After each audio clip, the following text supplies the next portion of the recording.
जो व्यक्ति हमेशा शांत रहता है वह परमानंद में डूबा रहता है, क्योंकि वह अपने मुंह को बंद रखता है। इसलिए आज हम आपको मौन की गहराई में कितना सारा आनंद छुपा हुआ है यह एक प्रसिद्ध कहानी के माध्यम से बताएंगे। तो चलिए कहानी की शुरुआत करते हैं। दोस्तों, बहुत समय पहले की बात है।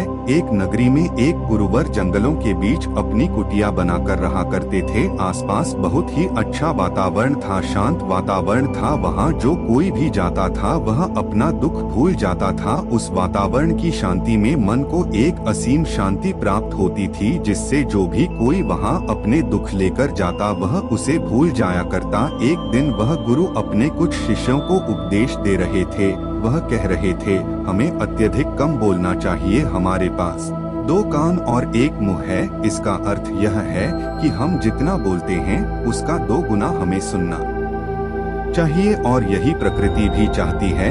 इसलिए उसने हमें इस रूप में ढाला है।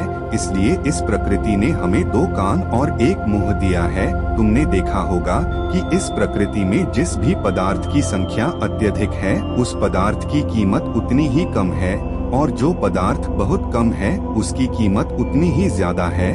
और यही नियम हमारी जीभ पर भी लागू होता है। हम जितना कम बोलेंगे लोग हमारी बातों को उतना ही गहराई से समझेंगे, हमें उतनी ही गंभीरता से लेंगे। वह हमारी बात सुनेंगे, समझेंगे और हमारी इज्जत भी करेंगे। उन गुरु की यह बात सुनकर उन सभी शिष्य यो में से एक शिष्य खड़ा हुआ और उसने उन गुरु से कहा है, गुरुवर, आपकी बातों को बीच में काटने के लिए क्षमा चाहता हूँ, लेकिन मेरा एक प्रश्न है, क्या मैं आपसे पूछ सकता हूँ? इस पर वह गुरुवर कहते हैं, अवश्य पूछो, तुम क्या पूछना चाहते हो? तभी शिष्य कहता है गुरुवर, यदि हम कम बोलेंगे तो हमारी बात सामने वाला किस तरह से समझ पाएगा? इस पर वह गुरुवर कहते हैं, तुम क्या कहना चाहते हो? तभी वह शिष्य उन गुरुवर से कहता है, गुरुवर, मान लीजिए कि मुझे किसी को उपदेश देना है और मैं उस उपदेश को थोड़ा ही बताता हूँ, अर्थात कम बोलता हूँ, तो भला वह उपदेश उन लोगों को किस तरह से समझ में आएगा? और यदि मैंने उनसे कम शब्द कहे, कम बातें कही और उन लोगों को वह बात समझ नहीं आई, तो वो लोग मुझे गलत समझेंगे, या फिर यह भी हो सकता है कि वो लोग मेरी बातों का गलत मतलब निकाले। और हमने अक्सर अपने आसपास यह भी देखा है कि जब भी कोई झगड़ा करता है, मारपीट करता है, ऐसे समय पर जो व्यक्ति शांत रहता है, कम बोलता है, लोग उसे डरपोक समझते हैं, उसे मारते पिटते हैं, उसे डरपोक समझकर उसका उपहास करते हैं, अपशब्द कहते हैं। लेकिन वह कम बोलने वाला व्यक्ति उनसे कुछ नहीं कह पाता। इसीलिए हे गुरुवर, तो ऐसे समय पर भी क्या हमारा शांत रहना उचित होगा? तभी वह गुरुवर मुस्कुराने लगे और अपने उस शिष्य से कहते हैं, मैं तुम्हें एक कहानी सुनाता हूँ। इस कहानी के जरिए तुम्हें तुम्हारे सभी सवालों के जवाब मिल जाएंगे। इस कहानी को बड़े ही ध्यानपूर्वक सुनना और इसे समझने का प्रयास करना। बहुत समय पहले की बात है। एक छोटा सा राज्य था। उस राज्य का राजा अत्यधिक धनवान था। उसके पास किसी चीज की कोई कमी नहीं थी। उसका परिवार, उसका राज्य बहुत फला फूला हुआ था। प्रजा अपने राजा से बहुत खुश थी। प्रजा हमेशा अपने राजा का गुणगान किया करती थी।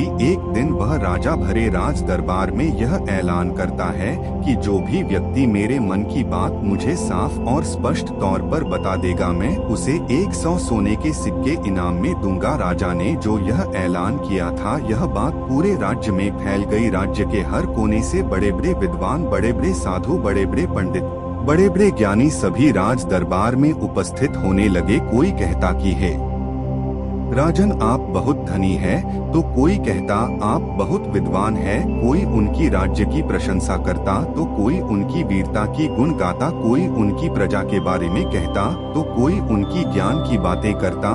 लेकिन सभी की बातें सुनकर राजा केवल एक ही बात कहता था, नहीं, इनमें से कोई भी बात मेरे मन में नहीं है, इनमें से कोई भी बात मेरे दिल की है ही नहीं। सबने बहुत प्रयत्न किए, सभी ने बहुत अच्छी अच्छी बातें उस राजा को बताई, लेकिन राजा हर बार केवल एक ही बात कहता था कि जो भी बातें आप लोगों ने कही हैं, ऐसी कोई भी बात मेरे मन में है कि नहीं। यह बात सुनकर वहाँ पर उपस्थित सभी लोग बहुत निराश हो चुके थे। किसी को कुछ समझ नहीं आ रहा था कि आखिर राजा के मन में क्या चल रहा है। राजा किस बात से प्रसन्न होंगे और कैसे उन्हें वह 100 सोने के सिक्के प्राप्त होंगे। जहाँ एक तरफ राज दरबार में बड़े बड़े विद्वान पंडित साधु उपस्थित थे, वहीं दूसरी तरफ उसी नगर में एक गरीब ब्राह्मण भी रहता था। एक दिन उसकी पत्नी उस ब्राह्मण से कहती है, आप यहाँ बैठे बैठे क्या कर रहे हो? राज दरबार में जाओ। राजा ने ऐलान किया है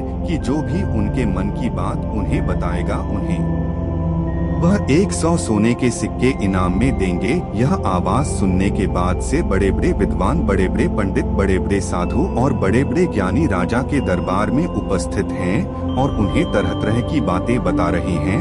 आप भी वहाँ क्यों नहीं जाते? आप भी वहाँ जाओ, राजा को उनके मन की बात बताओ ताकि राजा प्रसन्न हो सके और आपको इनाम में 100 सोने के सिक्के दे। अपनी पत्नी की यह बात सुनकर वह ब्राह्मण कहता है, तुम मूर्ख हो क्या? वे लोग राजा के बड़े खास लोग हैं, वह बड़े विद्वान है, पंडित है, ज्ञानी है, उनके सामने भला मैं क्या हूँ?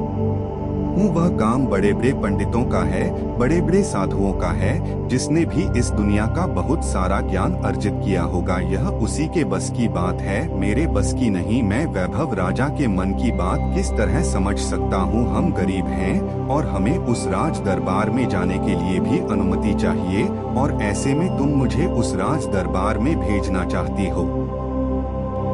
यदि मैंने उनके मन की बात कह भी दी तो वह भला हमें 100 सोने के मोहरे क्यों देंगे? अपने पति की यह बात सुनकर उसकी पत्नी कहती है, ओहो मुझे कुछ नहीं पता, आप उस राज दरबार में जाइए और जैसा मैं कहती हूँ बिल्कुल वैसा कीजिए। जब आप उस राज दरबार में जाएंगे और राजा जब आपकी तरफ देख रहे होंगे तब आपको पूर्व दिशा की तरफ अपनी एक उंगली उठा देनी है और मुझे पता है कि राजा बहुत समझदार है, वह आपकी बात जरूर समझ जाएगा और आपको 100 सोने के सिक्के इनाम में देगा। अपनी पत्नी की यह बात सुनकर वह ब्राह्मण जोर से हंस पड़ता है और कहता है, अरे तुम मूर्ख हो गई हो क्या? तुम्हें क्या लगता है एक पूर्व दिशा में मेरी एक उंगली उठाने से राजा मुझे 100 सोने के सिक्के दे देगा? और वहाँ पर जो बड़े बड़े विद्वान पंडित, साधु और ज्ञानी बैठे हुए हैं, वह लोग चुपचाप केवल नजारा देखते रहेंगे, क्या वह कुछ नहीं कहेंगे? इस पर उस ब्राह्मण की पत्नी कहती है, मैंने आपसे जितना कहा है आप बस उतना कीजिए और आप देखेंगे कि राजा आपको ही 100 सोने के सिक्के इनाम में देंगे। ब्राह्मण की पत्नी जैसे तैसे अपने पति को मना लेती है। अगले ही दिन वह ब्राह्मण राज दरबार में पहुंचता है। वह ब्राह्मण बहुत ही डरा सहमा हुआ था। इतने लोगों की भीड़ को देखकर वह बहुत डर रहा था, लेकिन वह अपनी पत्नी की बात मानकर उस राज दरबार में उपस्थित रहा, खड़ा रहा। जैसे ही राजा की नजर उस ब्राह्मण पर पड़ी, वह ब्राह्मण अपनी पत्नी की बात मानते हुए एक उंगली पूर्व दिशा की तरफ उठा देता है। राजा बहुत प्रसन्न होता है और राजा तुरंत ही उसे 100 सोने के सिक्के इनाम में देता है। यह सब देख वहाँ पर उपस्थित बड़े बड़े विद्वान, पंडित, साधु और ज्ञानी सभी लोग आश्चर्यचकित रह गए कि आखिर ऐसा इसने क्या कह दिया जो राजा को बहुत अच्छा लगा। हर कोई यह सोचकर हैरान था कि इस ब्राह्मण ने तो केवल एक उंगली ही उठाई थी और इसे 100 सोने के सिक्के मिल भी गए। यह सब देखकर वहाँ पर उपस्थित हर कोई अचरज में था और वह ब्राह्मण अपने 100 सोने के सिक्के लेकर अपने घर लौट गया और खुशी खुशी वह 100 सोने के सिक्के अपनी बीवी के हाथ में रख देता है और कहता है, राजा ने मुझे यह 100 सोने के सिक्के इनाम में दिए हैं और जैसा कि तुमने कहा था मैंने पूर्व दिशा की तरफ केवल एक उंगली ही उठाई थी, लेकिन मैं अब तक यह समझ नहीं पाया कि इसका अर्थ क्या हुआ। उस राजा को मेरी इस एक उंगली से क्या समझ में आया। उस ब्राह्मण की पत्नी उस ब्राह्मण से कहती है, यह सब जाने दो, आपको यह बात बताकर कोई मतलब नहीं, आप बैठ जाओ और कल फिर आपको उसी राज दरबार में फिर जाना है। वह ब्राह्मण कहता है, कल फिर जाना है? नहीं नहीं, मैं नहीं जाऊंगा। वैसे भी आज सभी लोग मुझे घूर घूर कर देख रहे थे ना बाबा ना, मैं नहीं जाऊंगा। लेकिन जैसे तैसे उसकी पत्नी उसे समझा लेती है। अगले दिन ब्राह्मण एक बार फिर तैयार होता है और अपनी पत्नी से पूछता है, अच्छा बताओ आज मुझे क्या करना है। तभी उस ब्राह्मण की पत्नी कहती है, आज आपको पश्चिम दिशा की तरफ अपनी एक उंगली उठानी है। वह अपनी पत्नी की बात मानकर फिर से एक बार राज दरबार पहुंच जाता है। जैसे ही राजा की नजर उस पर पहुंचती है, वह ब्राह्मण अपनी एक उंगली पश्चिम दिशा की ओर उठा देता है।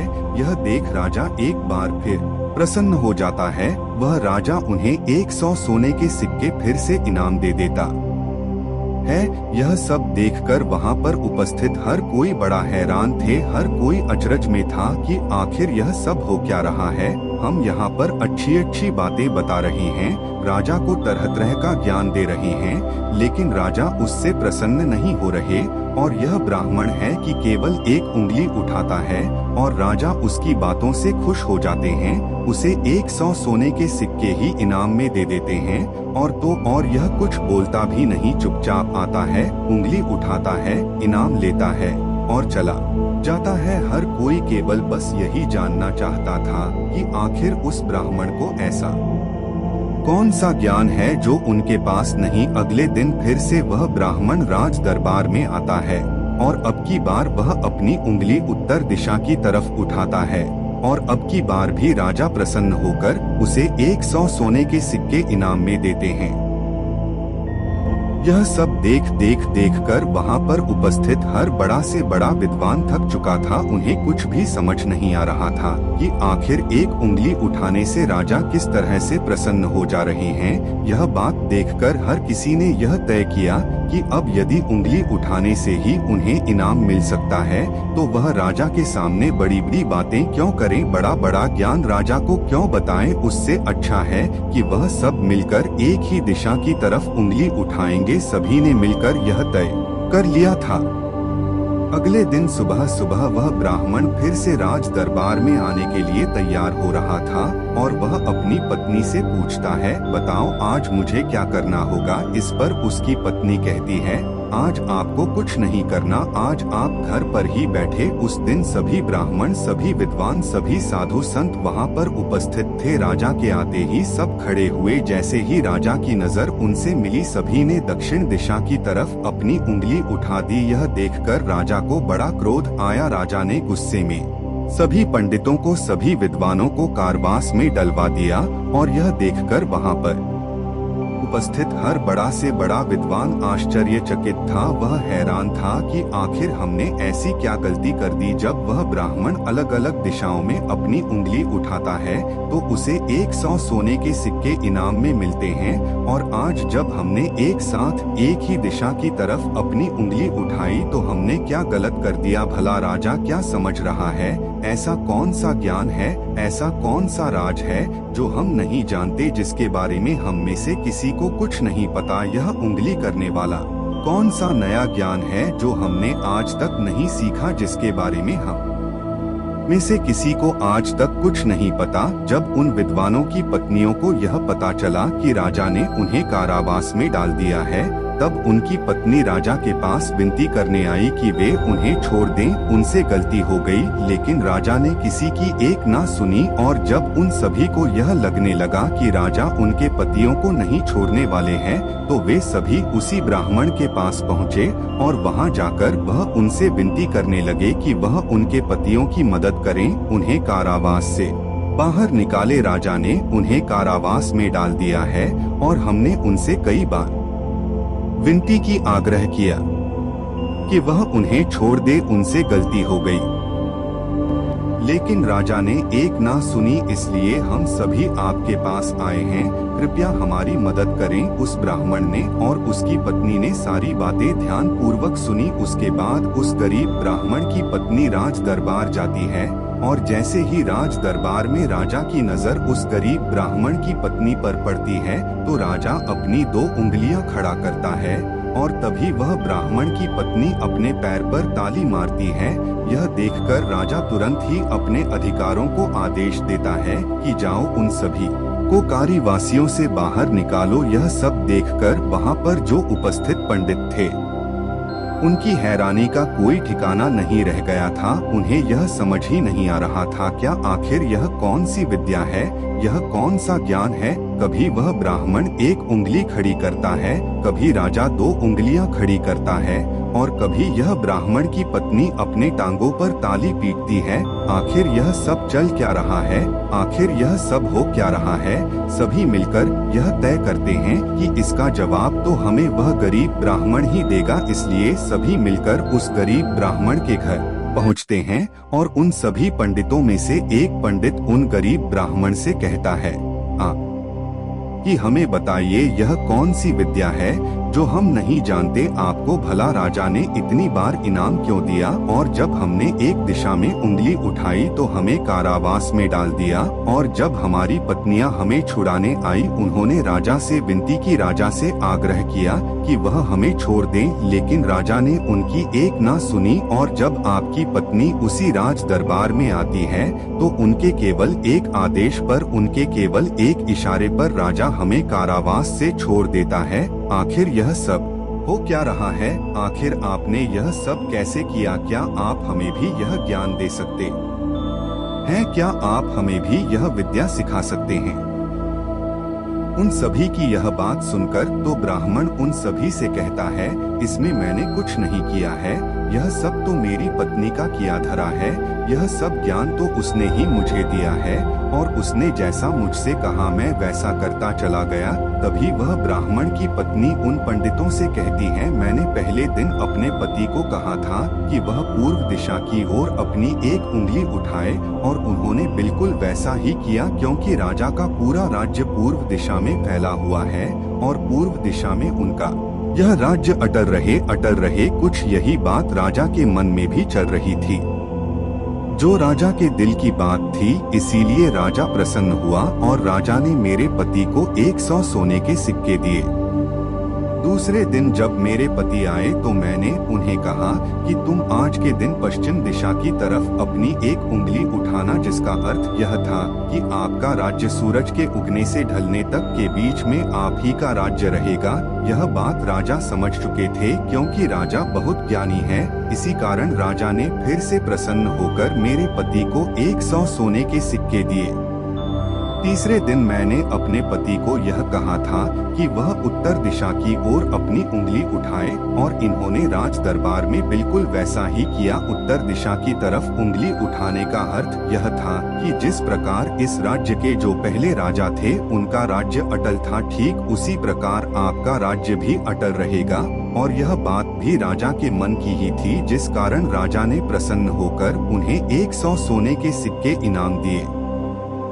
लेकिन चौथे दिन जब मेरे पति तैयार होकर राज दरबार के लिए निकल रहे थे, तब मैंने इन्हें मना कर दिया। मैंने इन्हें घर पर ही बिठा दिया, क्योंकि मैं जानती थी अब आगे हमें कोई भी सोने के सिक्के नहीं मिलने वाले। उनके मन की जो भी बातें थी वह हमने पहले ही कर दी थी। लेकिन उसी वक्त आप लोगों की मूर्खता के कारण आप सभी ने दक्षिण दिशा की तरफ उंगली उठा दी, और इधर तो राजा रावण का राज्य चला गया, उसे मार दिया गया था। इसलिए राजा ने इसे एक गलत निर्देश समझा, एक गलत संदेश माना, और आप सभी को कारावास में डाल दिया। तभी उन सभी पंडितों में से एक पंडित यह कहता है कि यह सब तो ठीक है, लेकिन आपने हमें बाहर कैसे निकाला, जबकि राजा ने तो हमें बाहर निकालने से मना कर दिया था। तभी वह ब्राह्मण की पत्नी कहती है, जब मैं अपने हाथों में चारा लेकर राज दरबार पहुंची तो राजा ने 2 उंगली खड़े कर दी, और मैं उनका संदेश समझ चुकी थी। इसलिए मैंने अपने हाथों से अपने पैरों पर ताली पीटी, जिसका अर्थ यह था कि यह तो केवल जानवर की जैसे हैं, यह तो केवल खाने वाले हैं। राजा का अर्थ यह था कि जानवर 2 प्रकार के होते हैं, सिंह वाले और बिना सिंह वाले, और मेरे ताली पीटने का अर्थ यह था, यह तो बिना सिंह वाले हैं और इनसे आपको कोई नुकसान नहीं, यह तो केवल खाने वाले जानवरों में से हैं, यह आपको कभी भी नुकसान नहीं पहुंचा सकते। और इसी कारण राजा ने आप सभी को कारावास से बाहर निकाल दिया। इतना कहकर उन गुरु ने अपनी यह कहानी यहीं पर समाप्त कर दी और आगे वह अपने शिष्यों को उपदेश देते हुए कहते हैं कि हम कम से कम शब्दों में भी किसी को बड़ा से बड़ा ज्ञान दे सकते हैं। इससे यह भी साबित होता है कि हम कम से कम शब्द बोलकर अपना ज्ञान किसी को भी समझा सकते हैं। लेकिन यहाँ पर एक बात और समझने वाली यह है कि जो ज्ञान अर्जित कर रहा है, जिसे हम यह ज्ञान दे रहे हैं, वह अभी उस ज्ञान को समझने वाला होना चाहिए, ज्ञानी होना चाहिए, तभी तो ज्ञान देने का हमारा मकसद पूरा हो सकेगा। अन्यथा हम चाहे कितने भी शब्द बोले, उसे कितना भी समझा ले, उसे कितना भी ज्ञान क्यों ना दे दे, हमारा मकसद कभी पूरा नहीं हो पाएगा, क्योंकि वह हमारी बातें कभी समझ ही नहीं पाएगा। वह तो एक जानवर की तरह होगा जिसे ज्ञान देकर हमारा कोई लाभ नहीं होगा। अज्ञानी को ज्ञान देकर हमें कोई लाभ नहीं है। यदि आप अज्ञानी को ज्ञान देना ही चाहते हैं तो इसका अर्थ यह नहीं कि आप ज्यादा शब्दों का उपयोग करें, आप बहुत कम शब्दों में भी उसे वह ज्ञान दे सकते हैं। आगे वह गुरुवर अपने सभी शिष्यों से कहते हैं कि हमें अपने जीवन में इन 5 परिस्थितियों में हमेशा चुप रहना चाहिए। जब भी कोई इन 5 परिस्थितियों के समय पर बहुत कम बोलता है या फिर बोलता ही नहीं है, तो ऐसे लोगों को इज्जत दी जाती है, उनका सम्मान किया जाता है, उन्हें एक अलग नजर से देखा जाता है। ऐसे लोगों को लोग ज्ञानी समझते हैं, क्योंकि उन्हें पता है कब और कहाँ बोलना है और कितना बोलना है। सबसे पहली बात बताते हुए वह गुरुवर कहते हैं कि जब कोई व्यक्ति तुम्हारी भावनाओं को, तुम्हारे शब्दों को नहीं समझ पा रहा, ऐसी परिस्थिति में इंसान का चुप रहना ही उचित है, क्योंकि हम में से अधिकांश से लोग बेवजह ही अपने दुख, अपनी पीड़ा, अपनी तकलीफें लोगों के साथ साझा करने की आदत होती है। लेकिन वह यह नहीं जानते कि जिन्हें वह अपनी तकलीफें साझा कर रहे हैं, उन्हें आपकी तकलीफों से कोई मतलब नहीं। वह तो आपकी तकलीफ का फायदा उठाना चाहते हैं, वह तो आपकी तकलीफों को सुनकर मन ही मन में खुश हो रहे हैं, क्योंकि उन्हें अब यह पता चल चुका है कि जितना कुछ वह आपको समझते थे, जितना सुखी वह आपको समझते थे, आप अंदर से उतने सुखी हैं नहीं। आपका सुख चैन लुट चुका है और यह जानकर उन्हें बहुत प्रसन्नता होती है, वह बहुत खुश होते हैं और ऐसे समय पर वह आपका साथ भी छोड़ देते हैं, क्योंकि कोई भी एक दुखी व्यक्ति के साथ रहना पसंद नहीं करता। इसलिए जब भी ऐसी कोई परिस्थिति आए, जब आपको लगे कि मुझे अपनी भावनाओं को, अपने शब्दों को किसी के साथ साझा करना चाहिए, तो ऐसे समय पर आप अपने कुछ करीबी खास परिवार के सदस्य हो या फिर कुछ ऐसे खास मित्रों से अपनी बात साझा कर सकते हैं जिन पर आपको पूरा यकीन हो। और अन्यथा यदि आप किसी और के साथ अपने मन की यह बातें साझा करेंगे तो वह लोग आपको बेवकूफ समझेंगे और ऐसे समय पर आप केवल मजाक के पात्र ही बनेंगे।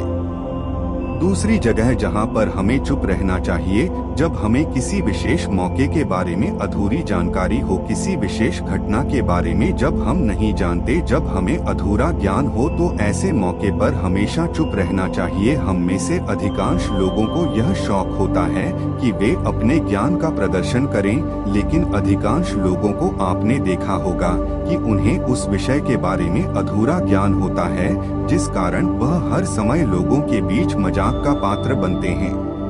लोग उनकी खिल्ली उड़ाते हैं, उनका मजाक बनाते हैं और ऐसे व्यक्तियों को लोग कभी गंभीरता से नहीं सुनते, उन्हें कभी गंभीरता से नहीं लेते। जो भी बातें हमने इधर उधर से सुनी है, जिनका हमें ज्ञान नहीं है, उन बातों को लेकर हमें कभी भी दूसरों को नहीं समझाना चाहिए, ना ही अपनी बातों को दूसरों से मनवाना चाहिए।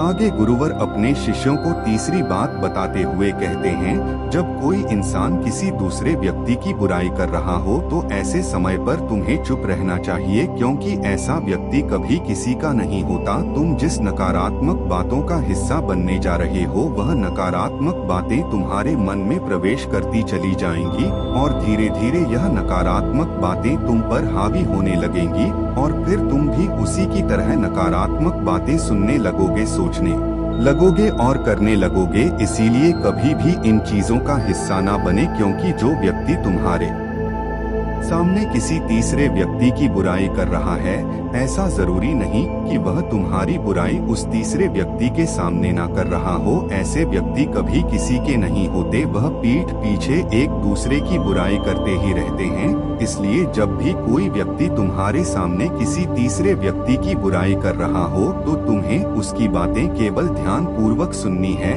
लेकिन उस पर कोई भी प्रतिक्रिया नहीं देनी।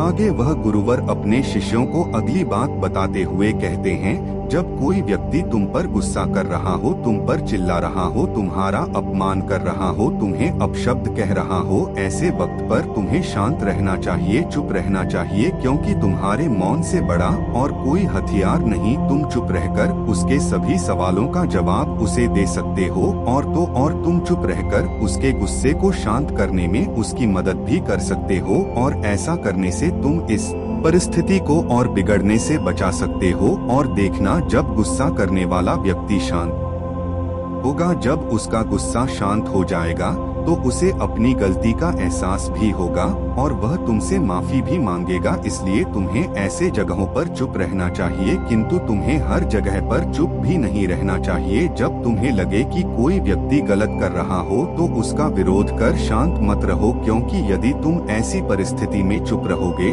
तो वह तुम्हें कमजोर समझेगा, तुम्हें डरपोक समझेगा और तुम्हारे इस कमजोरी का फायदा भी उठाएगा। गुस्से का यह जो तरीका है, यह केवल अपनों के साथ ही अच्छा है, जैसे तुम्हारा परिवार, सगे संबंधी, तुम्हारे खास मित्र, लेकिन हर इंसान के सामने तुम्हें ऐसे नहीं रहना। यदि तुम्हारे साथ कोई गलत कर रहा हो तो इसका जवाब तुम्हें उसे अवश्य देना चाहिए।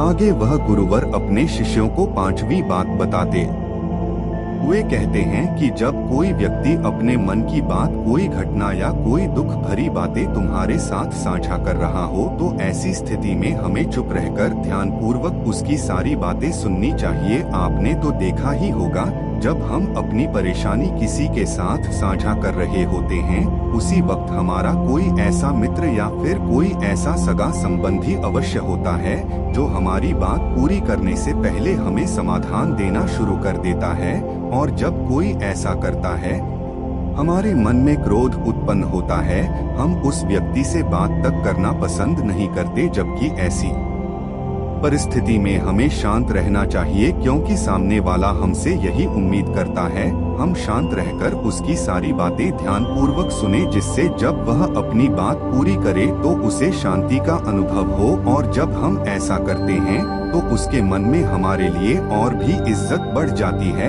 वह यह जान पाता है कि कोई तो है जो हमारी बातें सुनता है, हमें समझता है, जिससे वह तुम्हारी और भी इज्जत करता है, वह तुम्हारा और भी सम्मान करने लगता है। इसलिए ऐसी परिस्थितियों में हमें चुप रहना चाहिए। इतना कहकर वह गुरुवर आगे कहते हैं कि इन 5 स्थितियों को हमेशा याद रखना, और यहाँ पर इंसान को हमेशा कम ही बोलना चाहिए, क्योंकि इंसान एक दुकान की तरह है और दुकान का ताला है हमारी जीभ। और जब इस ताले से हमारी दुकान खुलती है, अर्थात हमारे अंदर की बातें जब बाहर आती हैं, तभी पता चलता है कि यह इंसान अंदर से कोयले का है या फिर सोने का। इसीलिए कम बोले, लेकिन अपने शब्द की कीमत बढ़ा दे, और यह तभी होगा जब आप हर परिस्थितियों में सोच समझकर बोलेंगे, कम बोलेंगे और उचित बोलेंगे।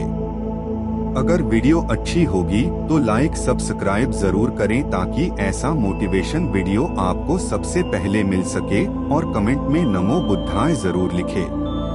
चलिए मिलते हैं ऐसी ही एक और वीडियो में।